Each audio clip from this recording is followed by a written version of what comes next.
নমস্কার, Batkula Bhowmik god farm থেকে আমি অচিন্ত্য ভৌমিক। আজও আমার এই ছোট্ট ফার্মের আরেকটি ভিডিও আপনাদের সঙ্গে শেয়ার করব। সবার প্রথমে বলবো, যারা এখনও মেল ছাগলকে বেঁধে রাখেন না, অর্থাৎ আপনার যে ফার্মের যে ব্রিডারটা অর্থাৎ পাঠা যে ছাগলটা, সেই পাঠা ছাগলটাকে বেঁধে রাখেননি বা রাখেন না, আপনাদেরকে সতর্কভাবে বলবো যে আপনারা অবশ্যই পাঠা ছাগলটিকে বেঁধে রাখবেন। আমি কিন্তু পাঠা ছাগল যেটা বড় সেটাকে কিন্তু আমি সবসময় বেঁধে রাখি।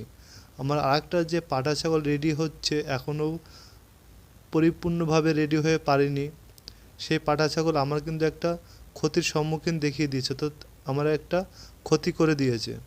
তা আপনাদেরকে বলবো যে অবশ্যই আপনারা পাঠা ছাগলকে সবসময়ের জন্য বেঁধে রাখবেন, কারণ যখন একটা মেয়ে ছাগল হিটে আসে তখন কিন্তু সে ছোটোই হোক আর বড়ই হোক, তার কিন্তু প্রচণ্ড এগ্রেসিভ হয়ে যায়। এই দেখুন, এই সে আমার মেল ছাগলটি, এটা কিন্তু আমার 2-1 মাসের মধ্যে পরিপূর্ণভাবে রেডি হয়ে যাবে।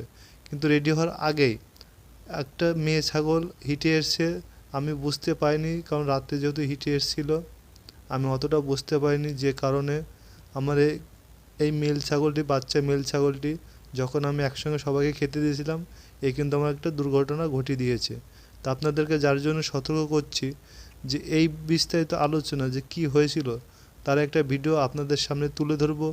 ততক্ষণ আমার চ্যানেলটিকে সাবস্ক্রাইব করে পাশের ঘন্টাটি বাজিয়ে দেন, কারণ পরপর আমার চ্যানেলের যে ভিডিওগুলি আপনি সবার আগেই, যে ভিডিওটা আমি ছাড়বো সবার আগেই যাতে আপনার কাছে পৌঁছে যায়, তার জন্য আমার চ্যানেলটিকে সাবস্ক্রাইব করে পাশে ঘন্টাটি বাজিয়ে দেবেন। আর যারা অনেক সময় ফোন করে ফোনের মাধ্যমে বলছেন যে এই নিয়ে একটা ভিডিও করো বা এই সমস্যা নিয়ে একটা ভিডিও করবেন, আমি তাদেরকে বলবো যে আমার যে ভিডিওটি শেয়ার করি আপনাদের কাছে, সেই ভিডিওটির বাঁ পাশে যে আমার মেল ছাগলের ছবিটি দেওয়া আছে, ওই ছবির উপর টাচ করবেন, দেখবেন আমার চ্যানেলের ভিতর আপনি ঢুকে যাচ্ছেন। ওখানে পরপর আমি যে ভিডিওগুলো ছেড়েছি প্রত্যেকটা ভিডিও কিন্তু পরপর দেওয়া আছে, আপনারা এক এক করে দেখে নেবেন। তা আজ যে মূল্যবান যে বিষয় নিয়ে আলোচনা করব, মূলত সেই বিষয় নিয়ে এখন আলোচনা করব।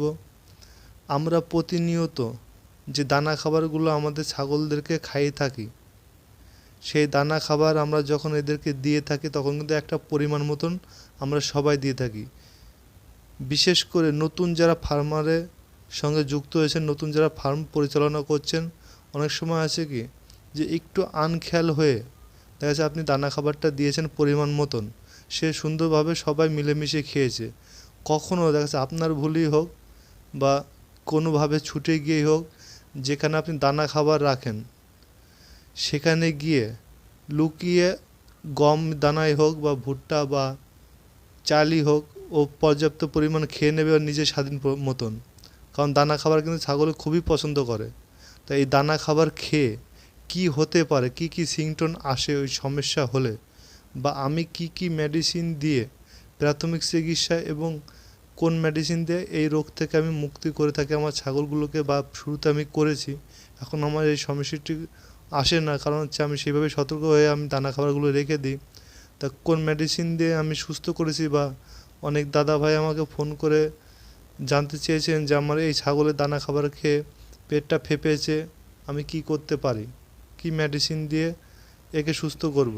তা আপনাদেরকে অবশ্যই বলবো, অতিরিক্ত যদি পেট ফেঁপে যায় দানা খাবার খেয়ে, এর প্রথম সিমটমে আপনাকে বোঝাবে, আপনি যখন ওদেরকে খেতে দেবেন দেখবেন যে ওই ছাগলটি গিয়ে অন্যদের মতন ওইভাবে খাবে না, খাবার ওখানে গিয়ে মাথা ঠিক ঢুকিয়ে চুপচাপ দাঁড়িয়ে থাকবে, অর্থাৎ খাবে না।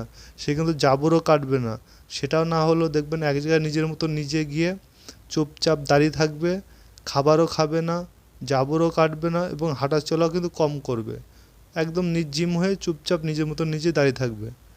তখন আপনার যে করণীয় প্রাথমিক যে চিকিৎসা আমি যেটা করে থাকি বা আমি প্রত্যেকে একইভাবে বলে থাকি, সেটা হলো আমার এখানে দেখবেন ফার্মে যে কালো যে বিট লবণ পাথর মতন দেখবেন ঝুলিয়ে রাখি, যার যখন মন চায় সে তখন গিয়ে চেটে চেটে খায়, এতে কিন্তু দারুণ হজমের কাজ করে।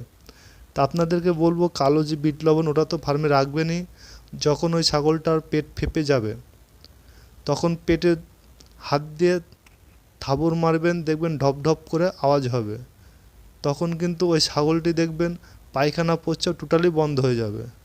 তখন আপনার যে প্রাথমিক যে করণীয় যে উপায় সেটা হচ্ছে কালো যে বিট লবণ, এই লবণটা 7 থেকে 10 গ্রাম 30 ml জলে ভিজিয়ে গুলিয়ে আপনাকে সিরিঞ্জ দিয়ে খাইয়ে দিতে হবে।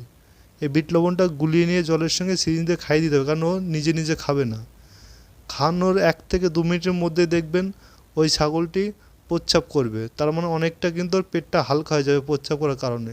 তারপরে যদি অতিরিক্ত পেট ফেপে যায় অবশ্যই আপনারা ডাক্তারের সঙ্গে পরামর্শ করবেন, ডাক্তারকে ডেকে এনে ট্রিটমেন্ট করবেন। আর ছাগল এমনই একটা প্রাণী আপনাকে কিন্তু অনেকক্ষণ টাইম দেবে না, যে কারণে আমি যে মেডিসিনগুলো বলবো বা আমি মেডিসিনগুলো খাইয়ে থাকি বা অন্যকেও পরামর্শ দিয়ে থাকি সেই মেডিসিনের আলোচনা করব। তার আগে আমি বলে নেব, অতিরিক্ত যদি পেট ফেপে থাকে আপনাকে কিন্তু ডাক্তারের সঙ্গে অবশ্যই যোগাযোগ করতে হবে।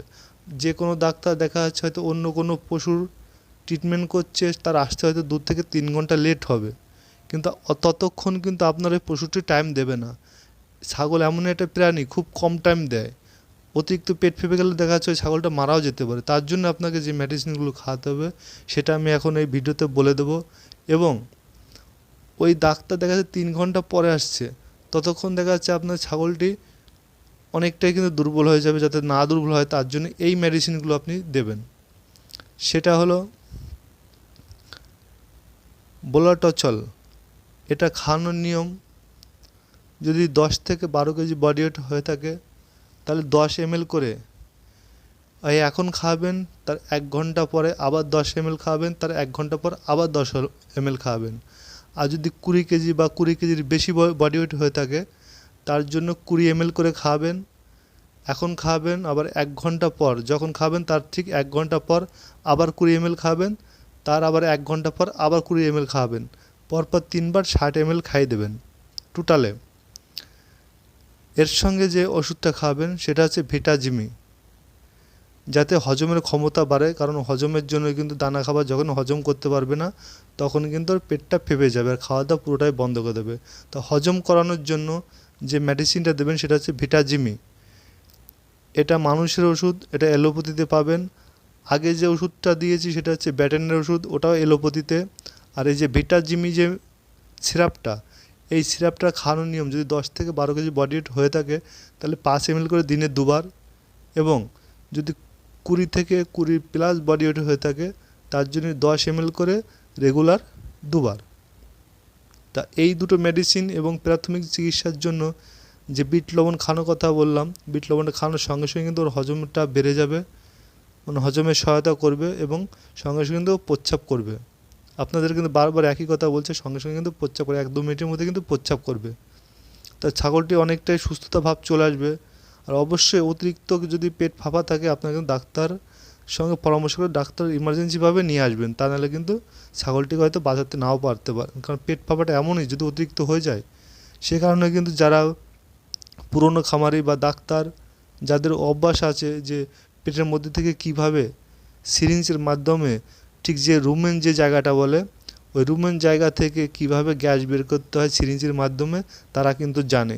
যারা জানে না তারা কিন্তু কখনো এই বিষয়ে সিরিঞ্জ পেটের মধ্যে কখনো ঢোকাবেন না, কারণ এটা না জানা থাকলে আপনার যে কোনো মুহূর্তে একটা বিপদ ঘটে যেতে পারে। তা ওই রিস্কে আপনি কখনো যাবেন না, মেডিসিনে আশা করি কমে যাবে। আর অবশ্যই কিন্তু আপনারা ডাক্তারের সঙ্গে যোগাযোগ করবেন, কারণ পেট ফাঁপাটা খুবই কিন্তু মারাত্মক রোগ। এটা একবার অতিরিক্ত ফেঁপে গেলে কিন্তু আপনার ছাগলকে বাঁচানোটা অসম্ভব হয়ে যাবে। তাই আমি অবশ্যই বলবো ডাক্তারের সম্পূর্ণ হতে, কারণ ডাক্তারই সবথেকে ভালো বুঝবে। আর আমার এই মেডিসিনটা যদি ব্যবহার করতে চান অবশ্যই আগের থেকে এনে রাখবেন ফার্মে, কারণ হয়তো এটা কিছুক্ষণ সময় দেবে, ছাগল আপনার অনেকটা লং টাইম দেবে না। দূরে যদি আপনার ফার্মেসি হয়ে থাকে সেখান থেকে ওষুধ আনতে অনেকটা টাইম নিয়ে নেবে। তো যে কারণে বলবো আপনাকে এই ওষুধগুলো এনে রাখতে ফার্মে, কারণ কখন কোন ওষুধ লাগে, কখন কোন সমস্যা হয় এটা কখনো বলে হয় না। তা আমার এই মেডিসিনগুলো যদি ভালো লেগে থাকে অবশ্যই আপনাদের নিজস্ব ডাক্তার তার সঙ্গে আলোচনা করে আপনার ফার্মে রেখে দিতে পারেন। আর আমার এই ভিডিওটা ভালো লেগে থাকলে অবশ্যই লাইক, কমেন্ট এবং শেয়ার করবেন। পরবর্তী ভিডিও সবার আগে পাওয়ার জন্য আমার চ্যানেলটিকে সাবস্ক্রাইব করে পাশের ঘন্টাটি বাজিয়ে দেবেন। আপনি সুস্থ থাকুন, আপনার পশুগুলো সুস্থ থাকুক। নমস্কার।